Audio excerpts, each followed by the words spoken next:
Installing a zipper into a sewing project can seem so intimidating, but I promise you it's actually way easier than you think once you understand the basics of zipper installation.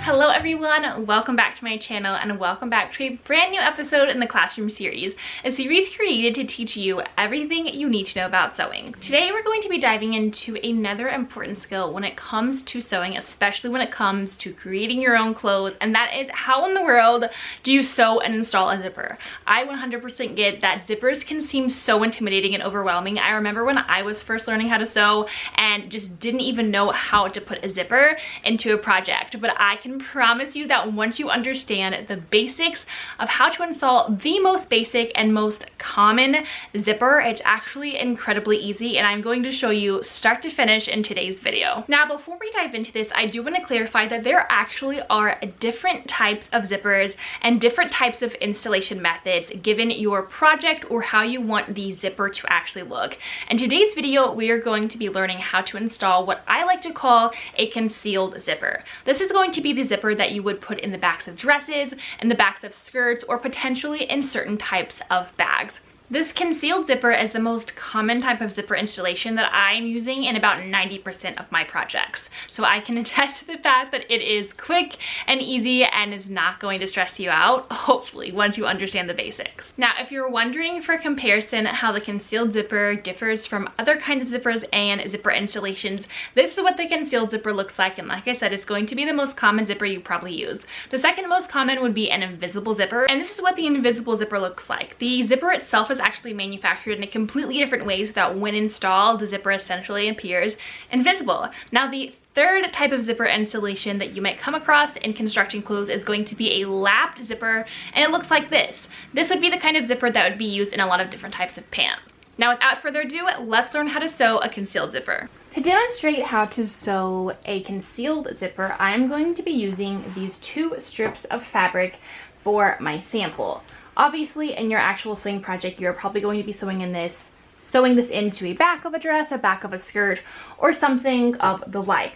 We are going to be using these two pieces because it is going to allow us to sew them together and create a plain seam. Then I'm going to be installing a 7-inch zipper today. Zippers come in a variety of lengths depending on the project or where you're going to be installing it.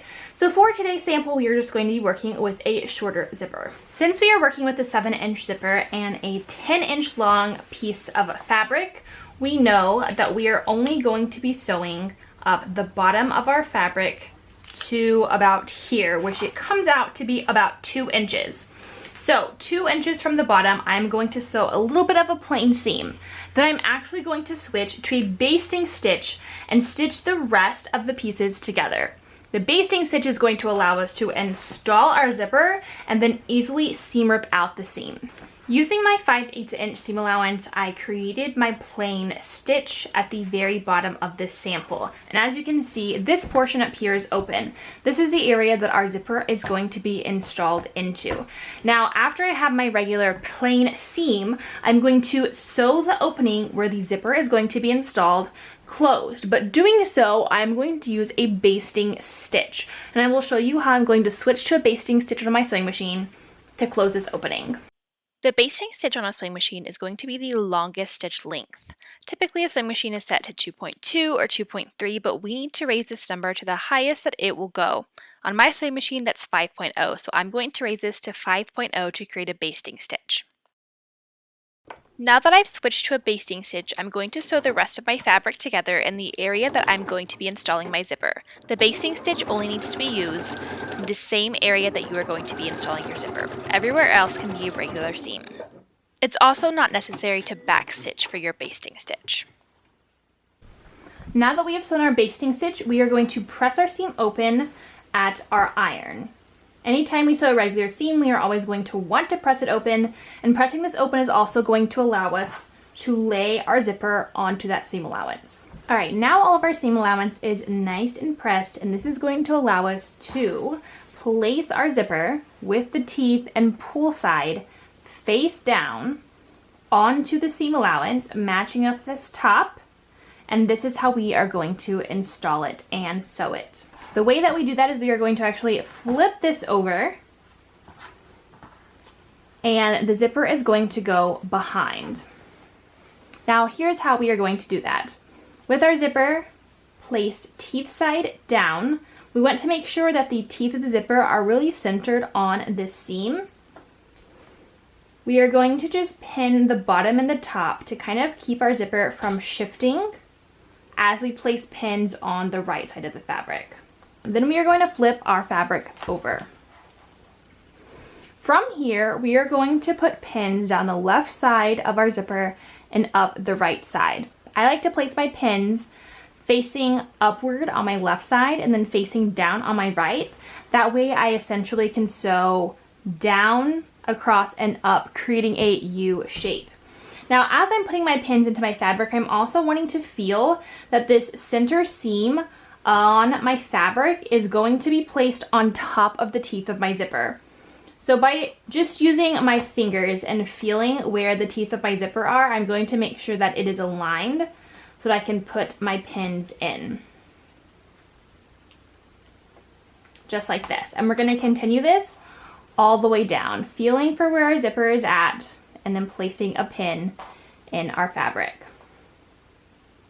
Once we get to the bottom, we will put another pin. Then we can take the pin out from the back. And then on this right side, we are going to make the pins face downwards, since we are going to be changing the directions that we are sewing it on our sewing machine. All right, now our zipper is pinned onto our fabric. We're going to take this over to our sewing machine, and I'm going to switch out the foot, the presser foot on my sewing machine for my zipper foot. This is going to allow us to sew closer to the zipper instead of so far away like a regular foot. On our sewing machine, we are going to start about 1 or 2 inches from the top. We're going to sew down across and then back up. Then we are going to seam rip open our basting stitch so that we can move our zipper downwards to finish sewing the top section. So let's head over to our sewing machine. To correctly sew a zipper, you are going to need to change out the presser foot on your sewing machine for a zipper foot. This is what a zipper foot looks like. Instead of having kind of the sleds on the side of your typical presser foot, it has more of a presser and sled in the center, allowing for a closer stitch next to your zipper.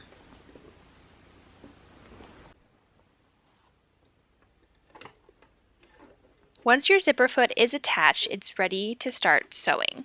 You are going to start sewing about 2 inches from the top, right underneath the zipper pull. You want the edge of your zipper foot to be very near the center seam of your fabric, right next to and along the edge of the zipper teeth.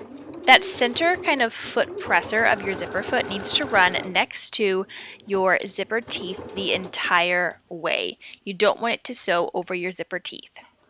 You're going to carefully and slowly sew down the left side of your zipper until you get to the bottom where your horizontal pin is placed. When you get to the bottom of your zipper, you are going to pivot. Pivoting requires you to make sure that your needle is down in your fabric. You lift your presser foot, turn your fabric, put your presser foot back down, and then sew over the bottom of your zipper. Then you lift your presser foot again and lower it back down. Now you are going to continue sewing up the left side of your zipper, continuing to keep an eye on that zipper foot and making sure it's near the center seam and just to the edge of your zipper teeth. You will end this stitch right across from where you started sewing.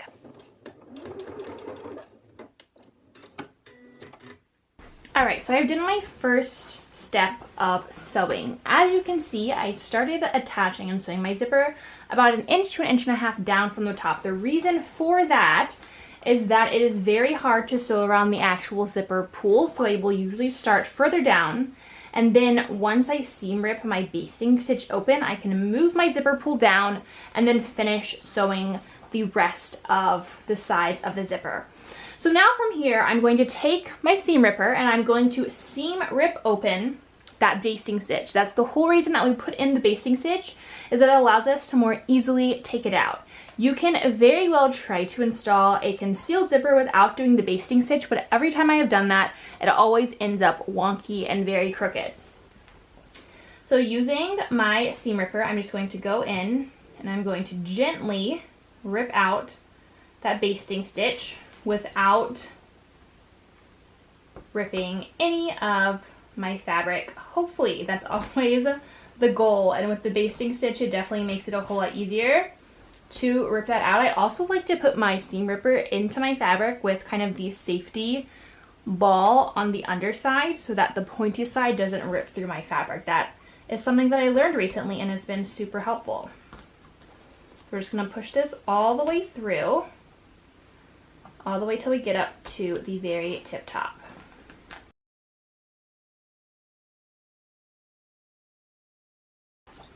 Then we can pull out all these little threads because they come easily out of our zipper.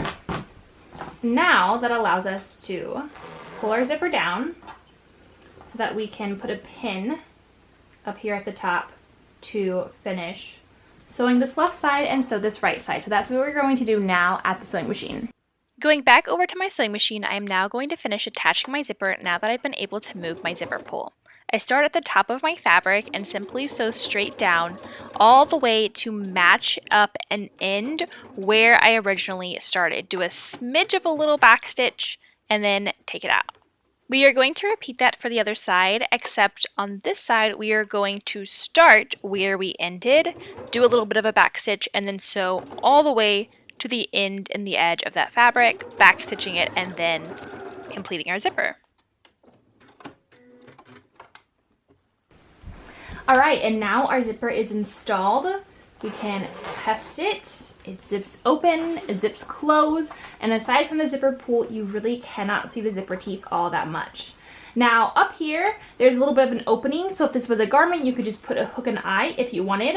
Sometimes I will also shift my zipper up so that the pull is closer to the top, and then all of these little kind of tails that are left, I will fold under. So that is how you install a concealed zipper. I hope that this was super helpful for you and that you now have more confidence in installing a concealed zipper.